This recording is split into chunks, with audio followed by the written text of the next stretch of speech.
안녕하세요. 김종일 목사입니다. 오늘 성경여행 5번째 시간입니다. 이 성경여행이 여러분들에게 성경 이해에 좀 많은 도움이 되기를 바라는데요. 혹시 조금 혼란스러운 부분이 있을 수도 있습니다. 그러나 안심하십시오. 제가 10여 년 동안 참 큰 숙제를 가지고 있었던 그런 문제들을 공부하면서 이렇게 해답을 얻은 것들이고 또 검증이 된 그런 부분이기 때문에 안심하시고 들어주시면 고맙겠습니다. 오늘은 그 에덴 아담과 하와가 실제로 존재했는지 이 부분을 살펴보려고 합니다. 많은 사람들이 아주 궁금해하는 그런 질문이기도 하지요. 에덴은 일종의 이제 거대한 그 오아시스 같은 그런 정원인데요. 비손, 기혼, 히데겔, 유프라데스 강이 이제 에덴에서 발원했다 이렇게 기록되어 있습니다. 그래서 아마 고대 근동 지역을 말하는 듯합니다. 비손, 기혼, 히데겔 강은 잘 모르고요. 유프라테스 강은 티그리스 강과 함께 이란과 이라크 그 유역에 있는 그런 강이지 않습니까?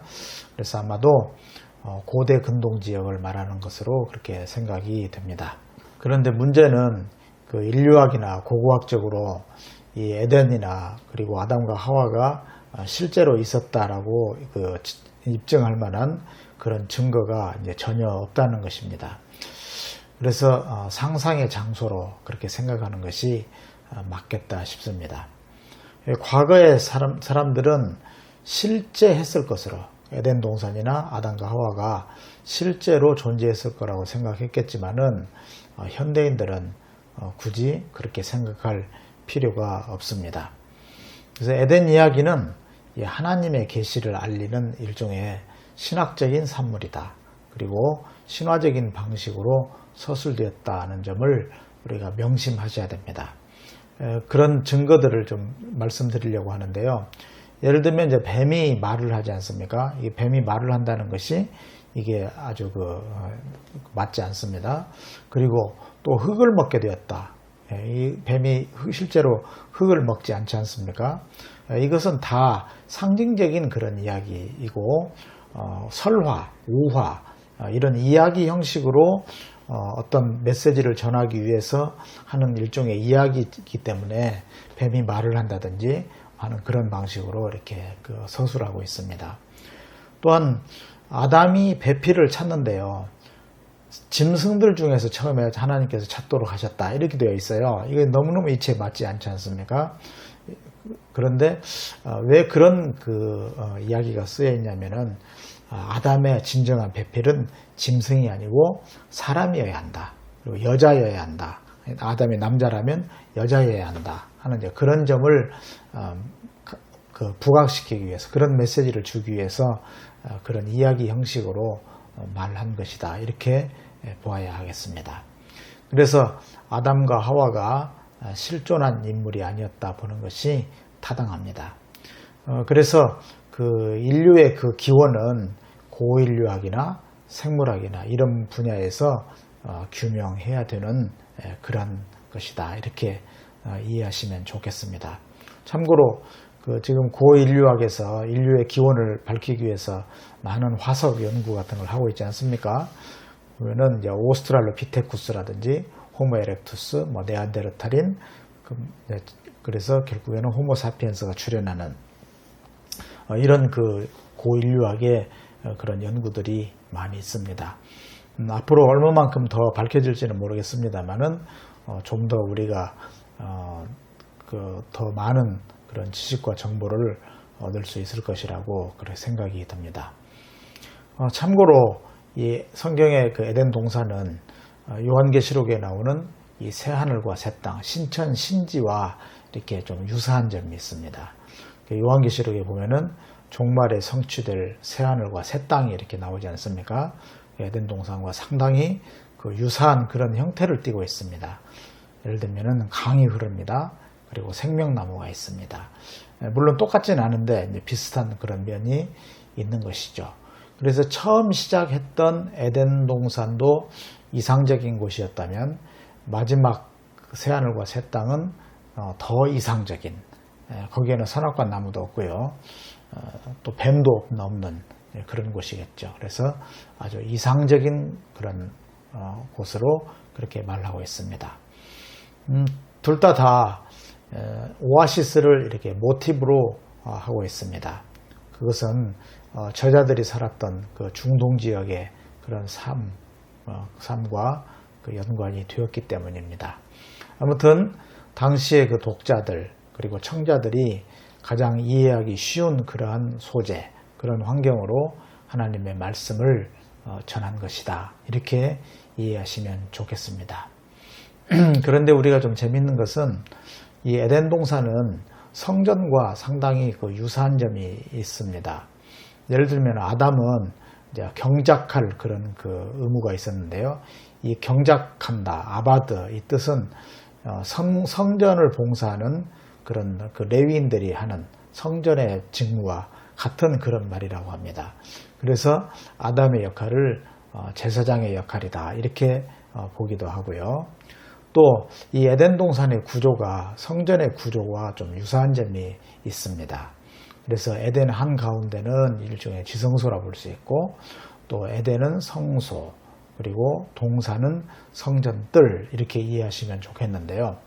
여기에 지금 에덴과 동산이 이렇게 이제 분리되어서 제가 설명하고 있는데요.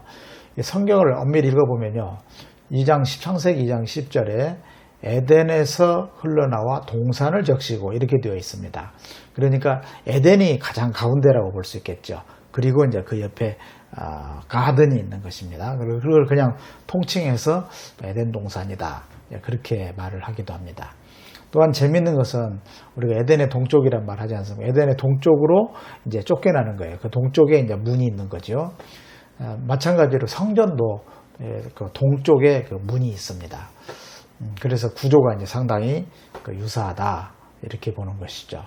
또한 이제 에덴 동산에 여러 보석들 이런 것이 있는데 그것이 성전의 재료와 유사하다. 예를 들면 뭐 금이라든지 뭐 호마노라든지 이런 여러 가지 보석들이 있는데 그 성전에서도 이제 그런 것들이 쓰였다고 하는 것이죠. 그래서 이제 에덴 동산과 성전이 상당히 유사하다, 그렇게 말을 합니다. 그래서 이제 에덴 동산은 일종의 하나의 성전이라고 볼 수 있는 것이죠. 인간의 그 삶의 터전은 사실 성전과 같은 곳입니다. 성전은 건물이 있는 곳만 성전이 아니라 우리의 삶의 모든 터전이 성전과 같은 곳이다, 이렇게 볼 수 있는 것이죠. 그래서 우리의 삶의 터전에서 하나님과 교제하고 예배하고 하나님의 말씀에 순종하는 이제 그런 삶을 살아야 하는 것이죠. 그래서 에덴 동산의 그 기사는 오아시스와 성전을 모티브로 형성된 설화이라고 볼 수 있겠고요. 이것을 통해서 하나님의 창조 신학, 하나님 창조의 말씀을 전달한 것이다, 이렇게 이해하시면은 무난할 것이라고 생각이 듭니다. 그런데 여기서 이제 제가 좀 덧붙여서 말씀을 드리고 싶은 것은요, 우리가 성경을 읽을 때 개념을 파악하는 것이 굉장히 중요합니다. 이 개념 가운데 영적인 진리가 들어있기 때문에 그렇습니다. 그래서 예를 들면은 에덴이나 아담이 실제하지 않았다면 성경은 허구인가, 이렇게 이제 질문할 수가 있겠죠. 그런데 큰 틀에서 보면요, 성경은 이 중요한 사실, 역사, 이것을 토대로 하고 있습니다. 예를 들면은 출애굽, 출바벨론, 혹은 예수님의 삶, 십자가, 부활, 이런 등등이 역사를 토대로 한 것입니다.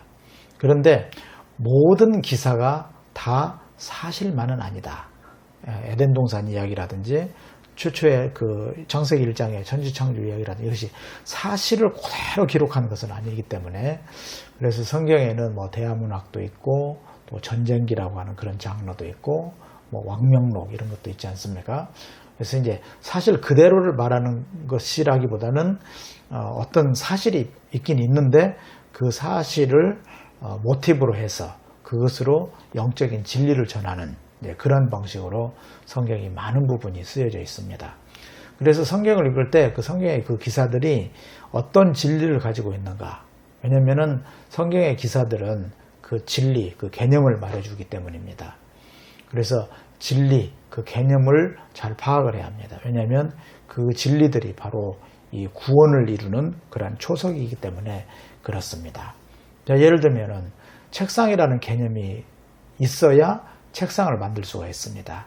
책상이라는 개념이 만약에 없다면 책상은 만들어질 수가 없는 것입니다. 그런 것처럼 성경의 여러 부분에서 진리에 대한 개념을 말하고 있는데 그 개념이 모아져서 구원 진리를 이루어가는 것이죠. 그래서 성경에서 진리, 개념을 파악하는 것이 가장 중요한 일이다. 이렇게 말씀을 드리겠습니다. 오늘은 그 에덴 동산과 관련해서 에덴이 실제로 존재했었는가, 아담과 하와가 실제 인물인가 하는 그런 점을 주제로 해서 말씀을 드렸습니다. 시청해 주셔서 감사합니다. 안녕히 계십시오.